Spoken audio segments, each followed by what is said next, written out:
Específicamente, ¿de qué se encargaba? Pues de todas las funciones vitales que eran del tipo involuntaria, correcto.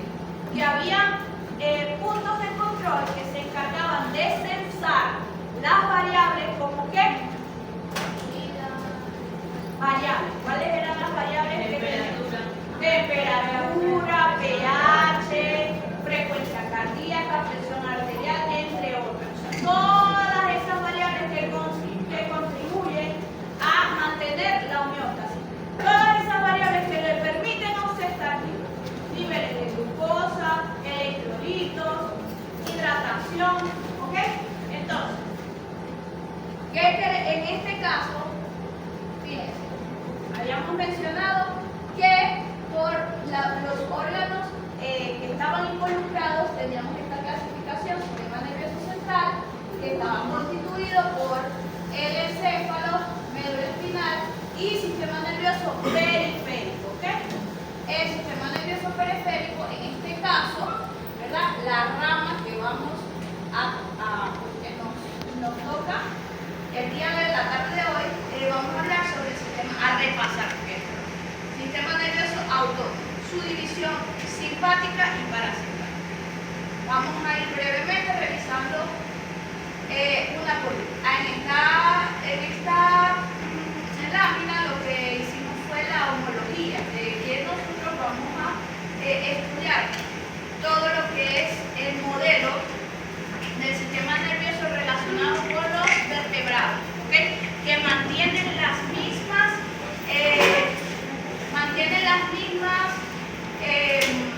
los mismos órganos, ¿okay? Y la misma organización. Ok, aquí. ¡Ey! Ya va, me genera duda. Le doy un punto. A ver.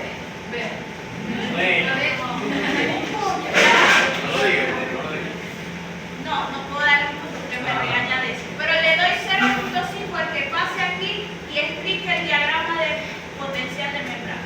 Y lo explique bien. Le doy 0.05, medio punto. El que lo haga.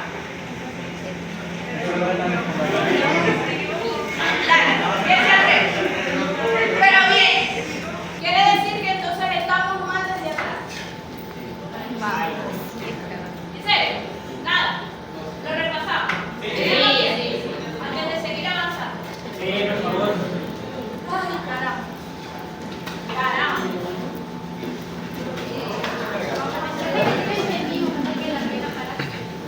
Yo les voy a decir una cosa. Un semestre que yo apliqué esto, no sé si recuerdan, base, arte. ¿Y saben qué? Así fue que aprendieron y no se les olvidó nunca. Aquí no los vamos a criticar. Usted pasa y bueno, profe, mire, yo creo que esto es así y entre todos, esa es una dinámica en donde les aseguro que no se les va a olvidar. Pero bueno, no lo quieren hacer. Que la eran cero. Si había venido atrás y había entregado las tareas, solamente tenía que sacar 7. Tenía un parálisis. Ajá. Tremenda droga. Tenía un parálisis.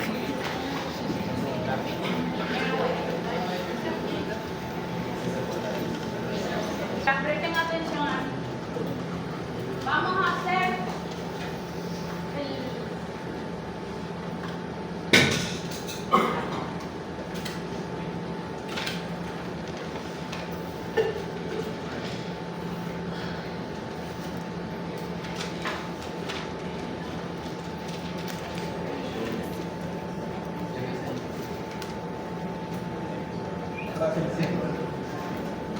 ¿35 o 65?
Recuerden que el potencial de acción es la manera como se transfiere la información de forma eléctrica.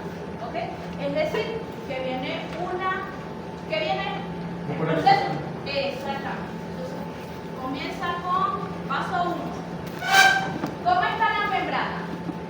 Y el exterior, ¿cómo es? Está polarizada. Está polarizada. Recuerden que adentro, adentro, bueno, adentro negativo y afuera positivo. Exacto. Afuera negativo, adentro negativo. ¿Okay? ¿Por qué? Porque aquí tenemos proteínas. ¿Ok?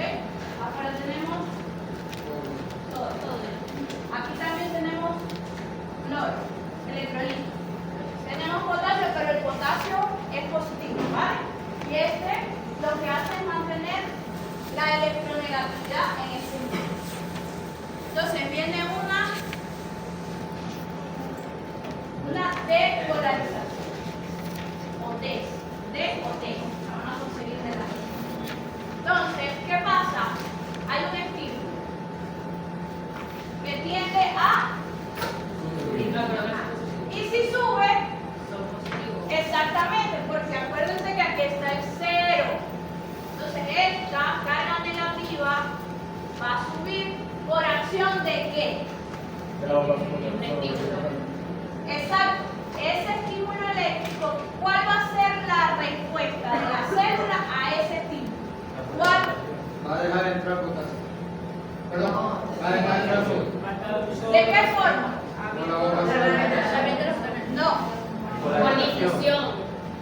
Correcto. Por difusión, ¿de qué forma? Ustedes son los que aquí van a hablar. Ya va. Sabemos, vamos a repasar hasta ahora lo que tenemos. Tenemos una membrana de reposo, ¿verdad? Viene un potencial, recibe un estímulo, ¿verdad? ¿Y qué va a suceder? Una despolarización. En eso estamos claros. ¿Qué significa despolarización? Que se vuelve positivo. O sea, no Es decir, exactamente, que ese diferencial de carga se va a igualar. Entonces, ¿qué dijimos que iba a suceder con? ¿Cuáles son esos fenómenos que permiten que la célula se despolarice? A ver, dijeron la entrada de sodio. Correcto. Entra el sodio, que se encuentra en altas concentraciones afuera, responde a una difusión y él va a entrar. Pero va a entrar ¿por qué? Por la abertura de los canales. Es decir, son canales de sodio sensibles al voltaje. Cuando ese voltaje está viniendo, esos canales que están cerrados se abren y permiten el ingreso del sodio. ¿Correcto? Entonces, ¿qué va a pasar con esto? El sodio entrando a la célula en gran cantidad. ¿Ok? Esta entrada. A la vez, confirmado, recuerdan que la célula en la gráfica aquella era permeable. Podía entrar y salir el potasio. ¿Recuerdan? Entraba, primero salía y después entraba. Era un ciclo, ¿ok? En este periodo, los canales de potasio, canales de sodio. Vamos a organizar. Esos dos fenómenos permiten, ¿ok?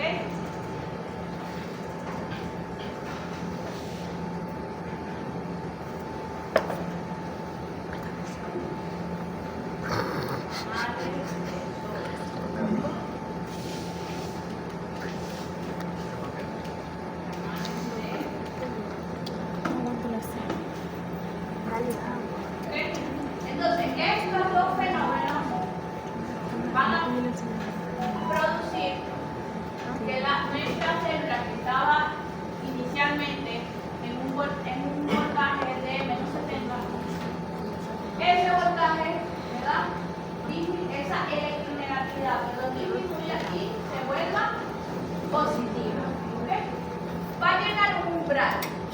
O sea, ya por capacidad llega hasta aquí, ¿ok? Eso da una señal donde dice, oye, ya, aquí, hasta aquí es la capacidad y entonces va a tener una tendencia, ¿ok? A bajar, ¿ok? ¿De qué forma dijimos que esto sucedía? Recuerden. De sodio y saber de potasio. Había una curva aquí que decía que una vez era punteadita, ¿ok? Había una apertura de los canales De potasio. de potasio. ¿Y qué pasaba con los canales de sodio? Se cerraban. Había una inactivación de esos canales y entonces, ¿esto qué? La regularización. Exacto.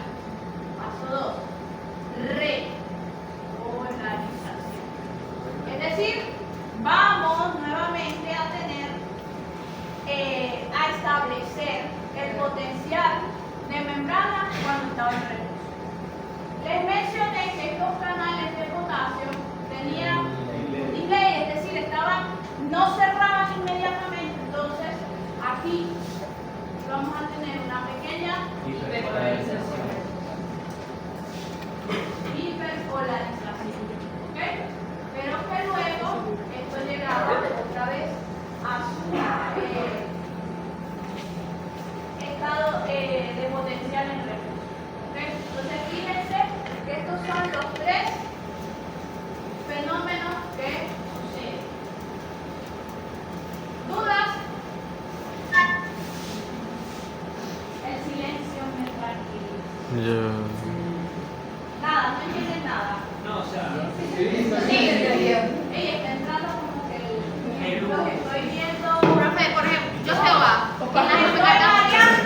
continuidad de la membrana, ¿ok? Que había como unas especies de apertura de poros que se llamaban gap junctions, ¿ok? Que eran estructuras que le permitían comunicarse. Es decir, entonces esa depolarización que venía en la membrana no va a tener que saltar a nada, no, es algo lineal, ¿ok? Entonces la transmisión del impulso es mucho más rápida. ¿Qué más dijimos? Que era bidireccional. Claro, era bidireccional, exactamente. ¿Qué otra? No, la física, ¿ok? Entonces, ya hablamos, la otra. ¿Cuál era la otra? La química. ¿Qué hablamos de la química?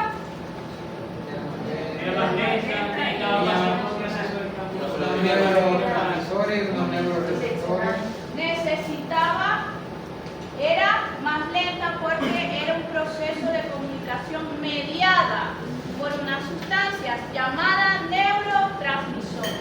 ¿Ok? Entonces había que esperar que se produciese la exocitosis de esos neurotransmisores y posteriormente iba a ejercer un efecto en la siguiente célula. ¿Estamos